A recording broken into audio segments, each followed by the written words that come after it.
Hey everyone, welcome back to our channel. In this video, I'm going to show you on how to convert BONK coin to USDT on Binance. It's very quick and easy, so let's get started. So first thing you have to do is open Binance app or visit Binance.com. So once you're here, just go to your wallet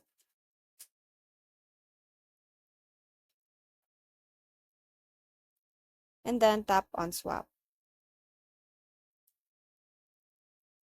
Select a currency.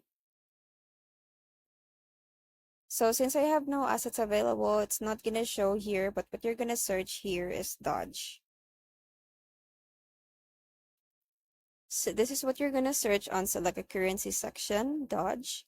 So supposedly this Dodge is here. And then to convert it, you just have to search for USDT. And after you do that, you're going to tap on swap. And that's it for today's video. I hope you find this helpful. Thanks for watching and I'll see you in the next one. Bye.